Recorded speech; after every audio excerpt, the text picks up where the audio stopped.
Bonjour, je m'appelle Nicolas Santiveille, je suis ravi d'être présent pour ce 10e anniversaire de Big. Et pour être très honnête avec vous, j'avais préparé un speech, j'avais essayé de l'apprendre, de bien faire le travail.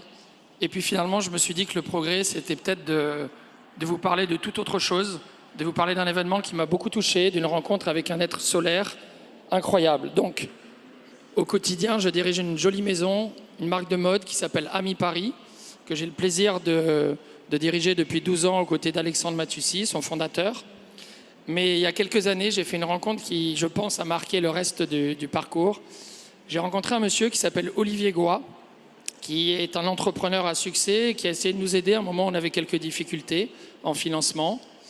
Et puis ça ne s'est pas fait. Mais des années plus tard, j'ai découvert en écoutant un podcast et en lisant son intervention sur LinkedIn, qui venait d'être diagnostiqué de la maladie de Charcot. J'ai été bluffé de le voir prendre les devants, comme il le dit lui-même, prendre le taureau par les cornes, aller sur LinkedIn pour annoncer qu'il vendait ses skis, son vélo, sa raquette de tennis et expliquer ce qu'était cette maladie. Puis après, on a recroisé nos chemins parce qu'il est également photographe. Il a créé une fondation qui s'appelle Photo for Food. Il nous a pris en photo pour lancer la communication sur un joli club des industries créatives qui s'appelle We Are, fondé par Eric Newton. Et là, j'ai vu son regard. J'ai essayé d'entendre ce qu'il disait, il était en train de perdre la voix.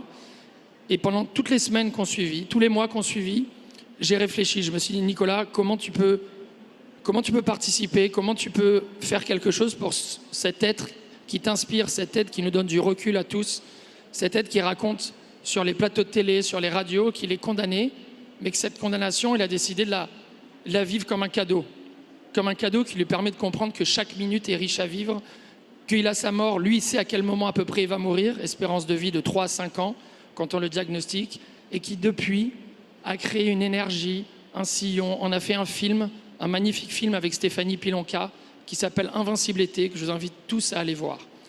Et puis suite à la vision de ce film, j'ai revu Olivier. Il m'a dit, Nicolas, le sujet avec cette maladie qui touche 6 personnes par jour en France, qui au fur et à mesure vous prive de la mobilité. Premier signe, vous ne pouvez plus vous déplacer normalement, vous perdez la mobilité, fauteuil roulant, puis vous perdez la parole. Et un être qui parlait aussi fort, aussi vite, aussi brillamment qu'Olivier, être privé de la parole, c'est dur. Mais il avait un regard qui pétillait et il me dit, donc il écrit sur son téléphone et il parle grâce à une voix qu'il a créée avec l'intelligence artificielle. J'ai 2 sujets, Nicolas. Je veux faire connaître cette maladie et je veux lever de l'argent pour faire soigner cette maladie. L'espérance de vie étant très courte, la durée de vie des malades étant réduite, finalement, la maladie est peu connue en France. Donc j'ai laissé ces 2 phrases d'Olivier trotter dans ma tête et j'ai une passion très forte, c'est la musique. Et je me suis dit comment toucher les gens aussi bien qu'avec la musique. Et puis tout d'un coup, j'avais un rendez-vous dans une salle mythique, une salle parisienne qui s'appelle l'Olympia. Et on parlait d'un projet, puis un peu comme je le fais ici en direct avec vous, j'ai décidé de couper court au sujet dont on parlait et de demander à Audrey, la directrice de l'Olympia, je dis Audrey, je suis désolé mais j'ai une idée, je veux absolument la partager avec toi maintenant, tout de suite. Est-ce que tu es capable de me trouver une date pour qu'on fasse un projet complètement fou? Parce qu'en arrivant à l'Olympia, j'ai eu cette vision, j'ai vu les lettres Invincible. Invincible, c'est l'association qu'Olivier a créée avec John Scala, avec Ludovic Bézombe, 3 personnes atteintes de la maladie de Charcot, pour encourager tous les malades, tous les aidants, toutes les familles des malades à traverser cette épreuve difficile avec gaieté, avec optimisme. Et donc j'ai dit voilà, Audrey, je vois ces lettres invincibles écrites sur la devanture de l'Olympia, c'est une vision un peu folle. Est-ce que tu peux m'aider à ce que cette vision folle devienne réalité? Est-ce que tu peux me proposer une date? Audrey, qui est un peu une excitée du goulot comme moi, me dit Nicolas, laisse-moi quelques jours, je te rappelle lundi. Lundi après-midi, elle me rappelle, me dit voilà, je te propose 3 dates, choisis celle que tu veux, elle est à toi. Tout ça, sans en dire un mot, bien sûr, Olivier. À partir de là, tout s'est enclenché. J'allais dire un effet boule de neige de bénévoles bienveillants. Un certain Manu Viro, qui fait la programmation de beaucoup d'événements, comme Taratata, la fête de la musique. Je l'appelle, je dis Manu, je connais rien à la programmation musicale. Mais est-ce que tu peux m'aider? J'ai cette idée de fou. J'ai 3 dates, dis-moi laquelle est la bonne. Il a passé le week-end à étudier tous les programmes, des concerts, des clips, des enregistrements, plateaux télé, etc. Et le lundi, il me dit Nicolas, c'est le 8 octobre. Tout ça, c'était en juin. Donc il y a un peu moins de 4 mois. Et de fil en aiguille, tout s'est enchaîné.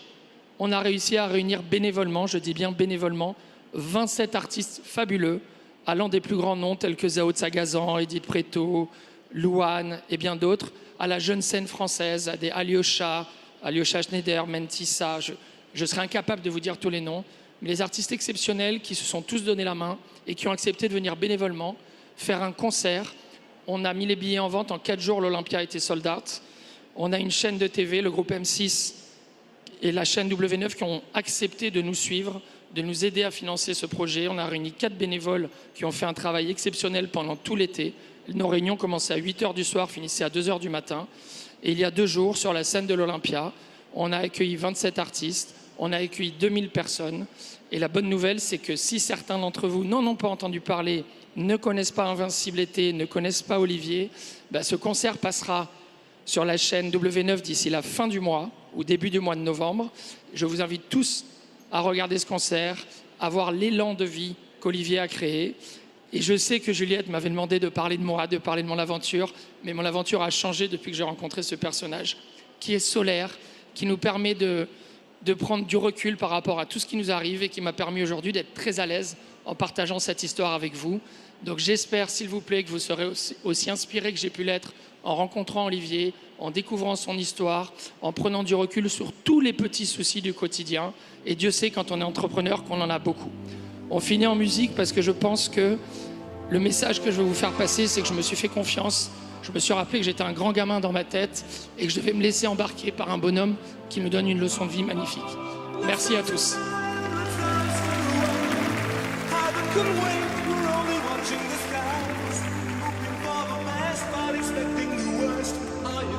Drop the bomb or not?